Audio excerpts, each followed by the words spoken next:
Muy buenas noches para todos. Muchas gracias por su asistencia a esta quinta sesión del curso Finanzas Corporativas de la Maestría en Gestión Financiera. El día de hoy vamos a desarrollar un punto, el punto número 5, pues es un ejemplo, el punto número 5 de la guía de actividades del paso número 3, relacionado con la probabilidad de incertidumbre por escenarios. ¿Okay? Así que voy a compartirles en este momento un archivo de Excel en el cual he desarrollado el punto. Obviamente los datos de ustedes van a ser diferentes, pero pues les sirve de guía. Y cualquier duda o inquietud, pues con mucho gusto me lo hacen saber y la resolvemos inmediatamente.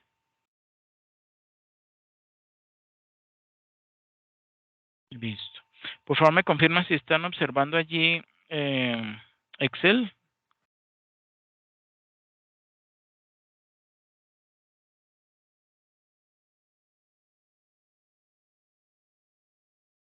Camilo y Luis Fernando. Sí, profe, Sí, ya se ve, ya, sí. ya sé. Ok, perfecto. Bueno, miren, así es como yo les recomiendo que desarrollen este punto número 5. Voy a leerlo. Voy a leer el punto, está aquí. Dice lo siguiente.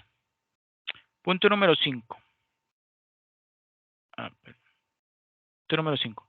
Respecto a la alternativa base, que es la de fabricación de corbatas, se hace un análisis sobre la posibilidad de que las condiciones de eficiencia en la operación de la máquina no resulten ser favorables, lo cual podría tener un efecto negativo en la expectativa de generación de flujo de caja. Así las cosas, se tendría un escenario pesimista que implica una reducción de hasta el 20% de flujo de caja proyectado en cada año, un escenario neutral o base y un escenario optimista donde el flujo de caja podría incrementarse hasta en un 5%. Las probabilidades de que se materialice cada caso en el horizonte de evaluación proyectado se dan a continuación. Aquí tenemos entonces una tabla con los escenarios de incertidumbre, ¿sí? Para cada uno de los años, ¿sí? O sea, para los 5 años. Y vemos, por ejemplo, que para el pesimista, para el escenario pesimista hay un 60% de probabilidad, neutral 30% y el complemento para completar el 100% sería el 10% en optimista, ¿cierto? Y así lo mismo para el año 2, para el año 3, el año 4 y el año 5. En el año 5 son 35% en el pesimista, 45% en el neutral y 20% en el optimista. Dice allí una nota en la tabla. Se hace una evaluación conservadora donde se le asigna una mayor probabilidad al escenario pesimista respecto a los primeros años de proyección de flujo de caja. ¿Okay? Y luego continúa el punto número 5 que dice, teniendo en cuenta esta información, calcule el valor presente neto esperado, que lo denominamos E y entre paréntesis el BPN, si esperado del valor presente neto, y el esperado del CAUE, ¿sí? Del costo anual uniforme equivalente. Calcule la desviación estándar y el coeficiente de variación. Haga un análisis sobre la incertidumbre de los flujos de caja esperados en cada año. También calcule el valor presente neto que se tendría en cada uno de los escenarios propuestos, ¿cierto? Estos 3 escenarios. Y la probabilidad de que los resultados se alejen en más de 2 desviaciones estándar con respecto a la media, ¿sí? Desviaciones estándar con respecto a la media, ¿ok? Bueno. Analice las implicaciones de esta evaluación de riesgo sobre la toma de decisiones.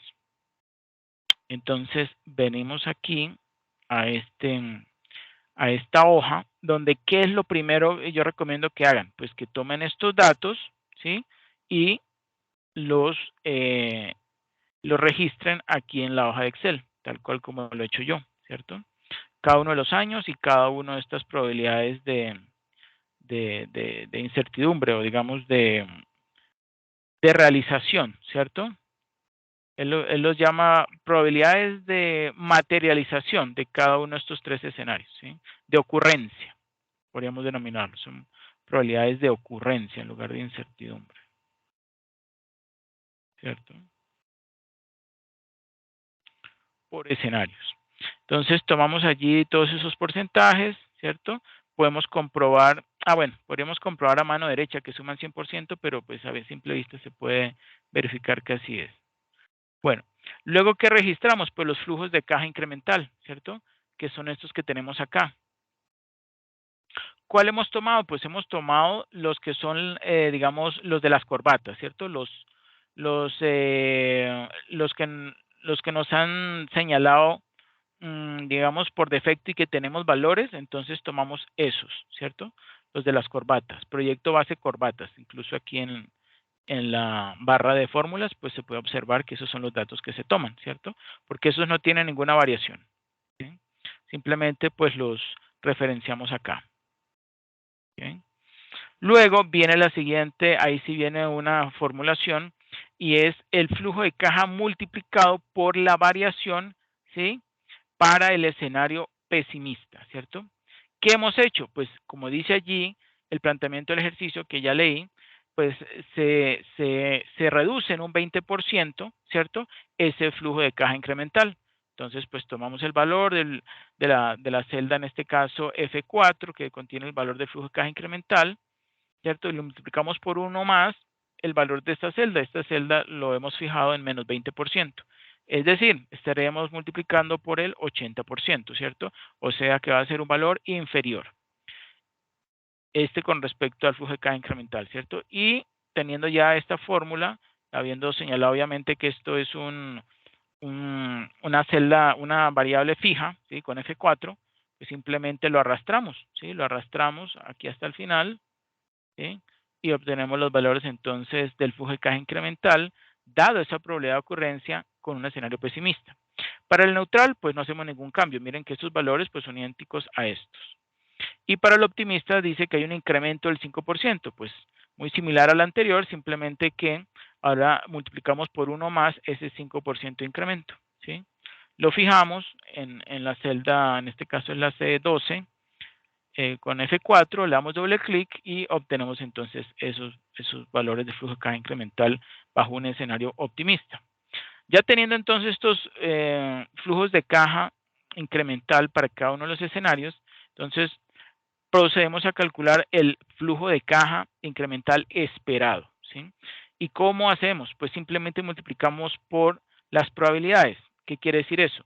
Tomamos o referenciamos el flujo de caja incremental bajo el escenario pesimista por su probabilidad de ocurrencia, ¿sí? Más el valor del flujo de caja incremental bajo el escenario neutral y lo multiplicamos por su probabilidad de ocurrencia, que en este caso es 30%.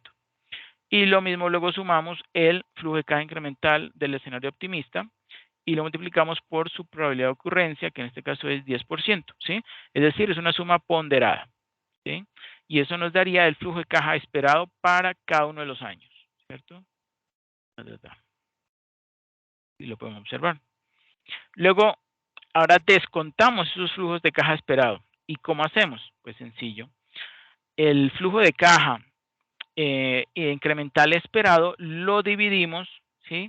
Entre, porque lo vamos a llevar al momento inicial o cero, entre uno más, ¿sí? Este costo de oportunidad que ya está establecido dentro del planteamiento del ejercicio, ese costo de oportunidad del capital es del 20%, ¿sí? Y lo traemos al presente, ¿cuánto tiempo? Pues un año, ¿sí? ¿Por qué? Porque este flujo está ubicado en el año 1, ¿sí? Entonces, pues, como yo he colocado aquí cada uno de los años, simplemente al arrastrar, ¿sí? Digamos, al deslizar esta celda aquí abajo, ¿sí? Pues él me va a considerar entonces que este, por ejemplo, me lo traiga 2 periodos, ¿cierto? Este me lo trae 3 periodos, etcétera, etcétera, ¿sí?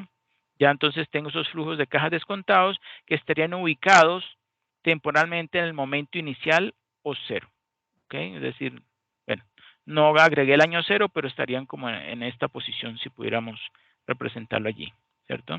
Están todos esos flujos descontados, ¿ok? ¿Y qué más hacemos allí? Luego teniendo, esto todavía no le pongamos atención, no le prestemos atención. Ahora lo que vamos a, perdón. Ahora lo que vamos a calcular es la desviación estándar. He hecho dos cálculos. La desviación estándar calculada en forma manual y utilizando la fórmula de desviación estándar, ¿sí? La de la desviación estándar es bien sencillo. Utilizamos la función desvest, ¿sí? Punto P, porque es una población, es pequeña, pero son pues de esos 5 años, ¿cierto? Simplemente pues señalo estos tres, no, perdón, no es por año, es la desviación estándar, qué pena, para el primer año pero de los tres escenarios, ¿sí? El escenario pesimista, el neutral y el optimista. Desviación estándar, ¿sí? Por año para cada uno de los escenarios, ¿sí? Y pues lo mismo hago con los demás años, ¿cierto? Utilizar la fórmula. Ahora, ¿esto cómo se hace manualmente? Que como ustedes pueden ver, da exactamente los mismos resultados. Pues sencillo. ¿Qué dice la fórmula? Es raíz cuadrada, que la tenemos acá, raíz cuadrada, mire, aquí lo podemos apreciar. No sé si lo alcanzan a observar. Un poquito más grande. ¿Sí?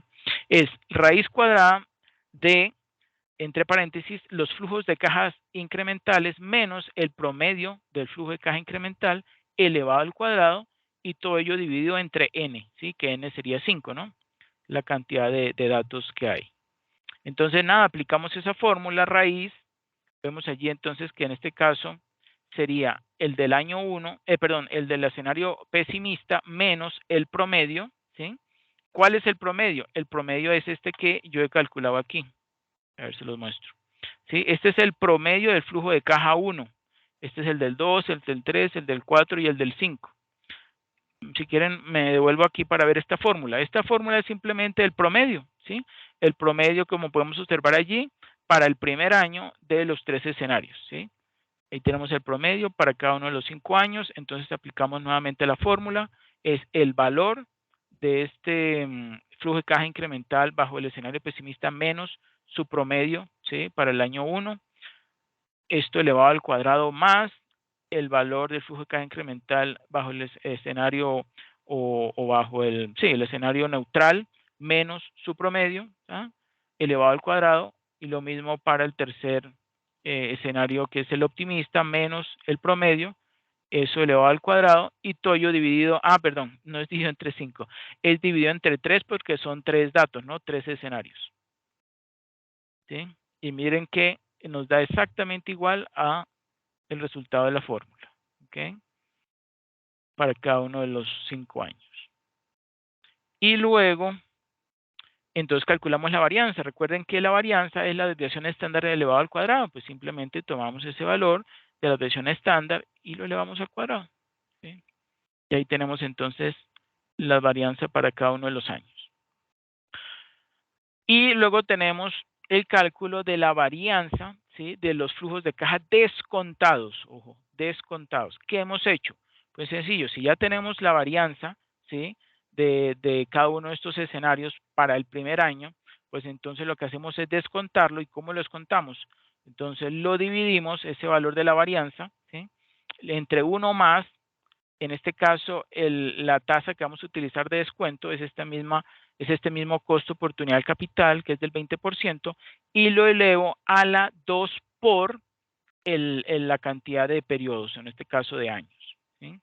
Eso lo establece la fórmula, ¿sí? ¿Cuál fórmula? Esta que tenemos acá. ¿Es esta? No, perdón, esta es la versión estándar, esta ahorita la vamos a utilizar, ¿sí? Pero esto lo establece esperen un momento. Sí, perdón, esta es la fórmula. Esta es la fórmula para hallar la varianza del proyecto, ¿sí? O de los flujos de caja descontados, ¿sí? Entonces, simplemente, digamos que aquí todavía no lo tenemos en la raíz, ¿sí? Estamos haciendo esta parte, ¿sí? Esta parte de acá, ¿sí? Esto que está entre paréntesis, ¿sí? Todavía no lo hemos sumado. Entonces, por eso todavía no lo hemos denominado desviación estándar del proyecto, sino simplemente la varianza de los flujos de caja incremental descontado, ¿sí? Digamos que es esta parte que está entre paréntesis, lo que estamos calculando acá, ¿sí? Así hacemos para cada uno de los años. Luego, sí, como dice allí, lo sumamos. Miren que esta es la sumatoria, simplemente sumamos esos 5 valores de cada uno de sus años, ¿cierto? Y luego, ¿qué hacemos? Pues le sacamos la raíz cuadrada. Y obtenemos, miren, raíz de este valor, y obtenemos entonces la desviación estándar del proyecto, ¿sí? Que en este caso nos dio 66.813,12, ¿sí? Que en las mismas unidades que hemos utilizado, es decir, en pesos, ¿sí? 66.813,12. Ahora ustedes se preguntarán, bueno, ¿y qué es la desviación estándar? ¿Sí? Aquí tenemos un breve explicación de qué es la desviación estándar. La desviación estándar es la medida de dispersión que indica qué tan dispersos están los datos con respecto a la media, ¿ok? Y ojo con lo siguiente, ahorita vamos a ver este otro cálculo que vamos a hacer, que es el coeficiente de variación. que es una medida de dispersión que permite el análisis de las desviaciones de los datos con respecto a la media y al mismo tiempo las dispersiones que tienen los datos entre sí. ¿Sí? ¿Qué es el valor esperado? ¿Sí? Que ya lo habíamos calculado aquí. Valor esperado, flujo de caja esperado, flujo de caja incremental esperado. ¿Qué es, digamos, el concepto de un valor esperado? Pues es el promedio aritmético probabilístico de los diferentes flujos de efectivo, ¿sí? Porque como podemos observar allí, perdón, lo que estamos haciendo es una suma ponderada, ¿sí? El flujo de caja incremental bajo el escenario pesimista por su probabilidad de ocurrencia, más el valor del flujo de caja incremental bajo el escenario neutral por su probabilidad de ocurrencia, más el valor del flujo de caja bajo el escenario optimista por su probabilidad de ocurrencia, ¿cierto? Y esa sumatoria nos da el esperado, ¿sí? O sea, el promedio aritmético probabilístico o el promedio ponderado, ¿cierto? De los diferentes flujos de caja o de los diferentes flujos de caja incremental para cada uno de los escenarios, ¿sí? Y bueno, ya entonces hemos calculado la desviación estándar del proyecto. Ahora vamos a calcular el coeficiente de variación del proyecto. ¿Cómo se calcula el coeficiente de variación del proyecto? Bastante sencillo.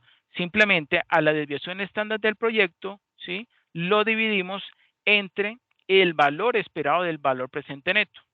¿Ok? Pero ustedes me preguntarán, bueno, ¿y de dónde salió valor esperado del valor presente neto? Sencillo, simplemente hemos sumado, ¿sí?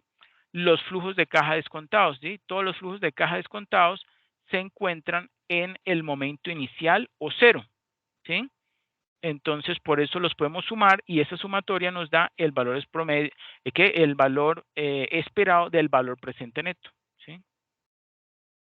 De los flujos de caja incremental, obviamente, ¿sí? Bueno, bueno, es necesario también el valor. Ojo con lo siguiente, aquí tenemos desde el año 1 hasta el año 5, ¿sí? Pero recuerden que hubo una inversión que se hizo, ¿sí? Una inversión inicial, que este valor lo hemos tomado de los datos que nos está dando el ejercicio, ¿sí? Ahí dice cuál es la inversión inicial, ¿sí? Que se está, que hay para, digamos, para este proyecto de las corbatas. En este caso, yo lo tomé de la celda C37, ¿sí? Del proyecto base corbatas, que corresponde exactamente a este, ¿sí? Es decir, a la inversión que se hizo para este proyecto, este proyecto de compra de la maquinaria, ¿sí? Que en este caso me dio menos 84.729, ¿sí? Obviamente yo le respeto el signo porque es una salida de dinero, ¿sí? Lo sumo, ¿sí? Dos flujos, todos los flujos netos de efectivo están ubicados en el momento cero. Y luego le sumo o le resto, en este caso, la inversión inicial, eso me da el valor esperado del valor presente neto. Y bueno, ya teniendo el valor esperado del valor presente neto, pues puedo calcular el valor esperado del costo anual uniforme equivalente, ¿sí? Que si ustedes se acuerdan, la teoría que yo les expliqué, creo que hace unas semanas, es simplemente representar, ¿sí? Ese valor presente neto en cuotas anuales, ¿sí? O pagos. Entonces, como yo puedo utilizar o existe la función pago, pues yo simplemente ingreso los datos allí, la tasa es el costo de oportunidad, ¿sí? Me pide el número de periodos, que en este caso es 5, pues yo he utilizado aquí la función max, pero pues también le podía haber colocado 5 porque son 5 periodos. Luego el valor actual o el valor inicial, que es este preciso valor del esperado valor presente neto, ¿sí? Y no más. Y luego no hace falta colocar ni valor futuro, ni tampoco el tipo de, digamos, de capitalización, que digamos que es al final del periodo, por defecto es al final, ¿sí? Se le deja cero y listo. Eso nos indica que un valor presente, un valor esperado presente de 1.180.974.071 sería digamos, la ganancia o el rendimiento que obtendría, ¿sí? El inversionista si bajo, claro, o considerando esas probabilidades de ocurrencia bajo esos tres escenarios, ¿sí? Podría obtener este margen de ganancia, ¿sí? Y si ese margen de ganancia lo distribuyéramos en pagos anualizados, pues representarían esos pagos de 394.893,97, ¿sí? Bueno, ya entonces vimos que cómo se calcula el valor esperado del valor presente neto y el valor esperado, el esperado del CAUE. Ahora, ¿qué vamos a calcular? O qué calculamos ya, pues el coeficiente de variación del proyecto, ¿cierto? Simplemente dividiendo la desviación estándar del proyecto entre el valor presente neto, ¿sí? Ahí lo podemos observar. Ahora, ¿qué más necesitamos calcular? Porque nos pide el ejercicio. Vamos a calcular la probabilidad, ¿sí? De ocurrencia de ese evento bajo, o más bien, en el segmento de la cola izquierda, ¿sí? ¿Qué hacemos entonces para calcular eso? Pues sencillo, utilizamos la función de Excel que se denomina norm n, que es distribución normal, ¿cierto? Normal n, ¿sí? Ahí nos pide unos valores. La X, que es el valor que nosotros estamos buscando, ¿sí? Que dice el ejercicio que corresponde a la media menos 2 veces la desviación estándar, ¿sí? 2 veces la desviación estándar.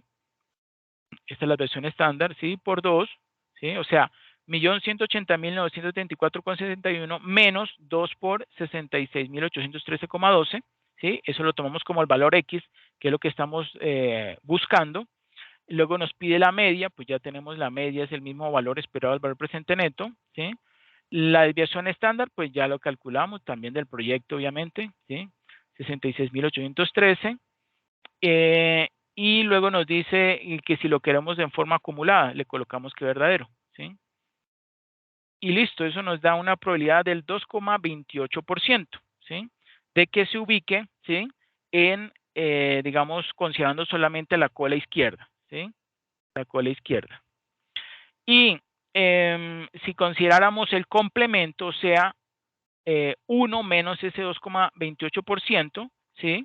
Que sería el acumulado, miren que aquí lo hemos hecho, 1 menos esa probabilidad de ocurrencia del lado de la escuela izquierda, sería obviamente 1 menos ese 2,28%, que sería 97,72%, ¿sí? Y si ahora queremos calcular la probabilidad del evento extremo, de la ocurrencia de un evento extremo, nos dice la fórmula que simplemente multipliquemos por 2, ¿sí? Esa probabilidad de ocurrencia, bajo una de las, bueno, en este caso la cola izquierda, ¿sí? Este valor, esta probabilidad de valor extremo es lo mismo que el VAR, ¿cierto? Value at risk, ¿ok? Para que lo tomen en cuenta. Entonces, simplemente multiplicamos por 2 esa probabilidad de ocurrencia, ¿cierto? Bajo la cola izquierda. Esa sería entonces la probabilidad de ocurrencia de un evento extremo. Y colocándola en palabras, sería que existe una probabilidad del 4,55% de que se presenten valores extremos en el proyecto. ¿Ok? ¿Sí quedó claro?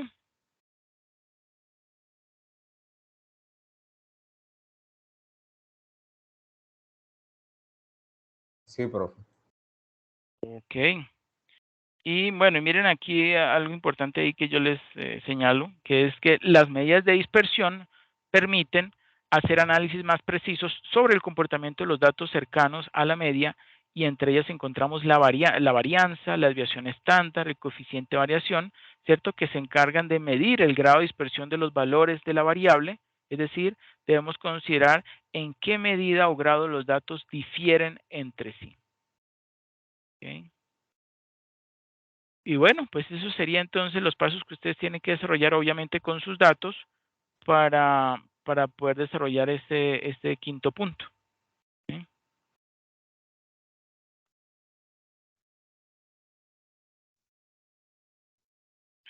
Pues esto era todo, nos había faltado la semana pasada, pero bueno, están todavía a tiempo para que lo puedan incluir en el desarrollo de la actividad. ¿Ok? Ah, Listo, profe. llegó, Muchas gracias. ok, con mucho gusto, Luis Fernando. Llegó Diego y también Girleni. Ok, Muchas gracias. ok, con gusto, Girleni. Profe, buenas noches. Buenas noches, Diego, ¿cómo me le va? Bien, sí, señor, ¿usted cómo está? Bien, muy bien. Profe, sino que yo tengo una duda a la hora Dígame. de realizar el árbol de decisión. Ah, el árbol, ok. Ujú. Lo que sucede es que a la hora de realizar pues, los ingresos de los valores, Sí, en, en- A ver, yo lo abro porque no me acuerdo. En los terminales se ingresa el Ah, valor, sí, aquí lo tengo. Ajá. los valores del valor presente neto. No, eso él lo hace automáticamente. Eso lo hace automáticamente, Diego. ¿Sí? ¿Qué significa? Espere, le muestro esto. No sé si usted vio la grabación del periodo de la anterior sesión. Sin Sí, embargo, señor. pues, ¿sí lo vio? Sí, sino que pues sí me quedan unas dudas por ahí. Bueno, mire, lo voy a volver a compartir. Aquí lo tengo abierto. Mire lo siguiente. Aquí este es el valor de la maquinaria. Bueno, a mí me dio este valor, ¿cierto? La inversión que hay que hacer en la maquinaria, ¿sí? De corbatas, de la máquina, la compra de la máquina de corbatas.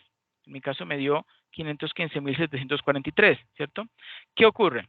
Que hay una probabilidad del 60%, ¿sí? De que se aumente el valor presente neto de la empresa y un 40% de probabilidad de que se disminuya. Pero ojo con lo siguiente. Este valor que él automáticamente calcula por defecto es el valor presente neto, ¿sí? Pero ese valor presente neto, como ustedes saben, bueno, esto es una redundancia, ya está descontado, está llevado al momento cero. ¿Sí? Bueno, esto es una redundancia. Ya está ubicado al momento cero. ¿Cuál es la idea? De que cada uno de estos montos están ya descontados o están llevados al momento cero, ¿sí? Y que podemos ver están con valor negativo, ¿sí? Porque, digamos, la eh, está queriendo representar que hay una destrucción de valor a precios de hoy. Digamos, la destrucción de valor a precios de hoy, en este cálculo obviamente yo lo hice por aparte, ¿sí? Simplemente, ¿qué fue lo que hice? Lo que hice fue el valor de la inversión en corbatas, le resté el producto del valor de la inversión multiplicado por uno más este costo oportunidad, que es lo que debería haber obtenido de rendimiento la inversión, pero pues no lo obtuvo, ¿sí? Y cuando yo a este valor de 103,148,5 lo descuento, ¿sí? O sea, lo traigo valor presente, me equivale a 85,957,1. Y lo mismo aquí con el del segundo o el de la decisión 3, ¿sí? Que descontado 216,611,9, si lo descuento, ¿sí? Si lo llevo aquí al momento cero, me daría 150,425, ¿sí? Y lo mismo aquí para el tercero, ¿sí? ¿Ok? Bueno, ustedes me preguntarán, bueno, ¿eso qué beneficio trae este tipo de análisis? Porque pues yo también le hice esta pregunta al profe Joan, que fue quien diseñó esto. Él me dice que la idea es, sin tener que, digamos, pasar o atravesar por cada una de estas decisiones, sino representándolo a través de este árbol, pues yo voy a saber si al final, ¿sí? Voy a obtener o no una ganancia, ¿sí? Voy a obtener o no un rendimiento. Y miren lo siguiente, en este caso específico, ¿sí? Va considerando solamente un incremento en el valor esperado del 45%, ¿sí? Eh, y considerando una probabilidad de que se den los tres escenarios, ¿sí? Es decir, una probabilidad del 100%, me daría una pérdida de 81,306, ¿sí? ¿Eso qué quiere decir? Pues que no vale la pena, ¿sí? Invertir en este proyecto, digamos, en estas fases, ¿sí? De que primero hay un 60% de éxito y 40 fracasos. Si eso va bien, entonces va a invierte en compra una maquinaria que fabrica calcetines. Si eso va bien, entonces va a invierte o tiene una probabilidad 50-50 de invertir en una máquina que fabrica bufandas, ¿cierto? Eso, pues, dado ese incremento en el valor esperado de tan solo el 45%, no es atractivo porque va a dar un valor esperado, pues, negativo. Ahora, si no fuera el 45%, sino fuera unos resultados bastante elevados como nos estaban dando, por ejemplo, aquí en este caso, 414%, ¿sí? Ahí ya cambia la cosa, mire, ahí sí, con ese incremento de valor esperado tan elevado en comparación con el costo de oportunidad, pues ahí sí vale la pena invertir en ese proyecto bajo o considerando esas tres fases. ¿Ok? ¿Sí está claro? Sí, señor. Ok. Bueno, pues eso sería todo.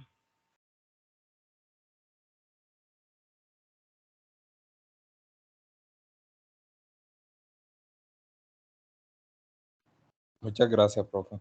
Ok, con mucho gusto. Muchachos, por favor, registren su asistencia. Ya Luis Fernando se registró, pero faltan Camilo, Fernando, Diego Fernando y Girleni. Ahí en el chat ustedes encuentran el enlace que acabé de compartir. Ok. ¿Qué más les recuerdo? Ah, pues que la fecha mañana se finaliza o mañana la fecha máxima para que por favor dejen pues subido en el entorno de evaluación el desarrollo de estos 5 puntos de la actividad colaborativa del paso número 3 y el jueves ya entonces empezamos o iniciamos el paso número 4. ¿Ok?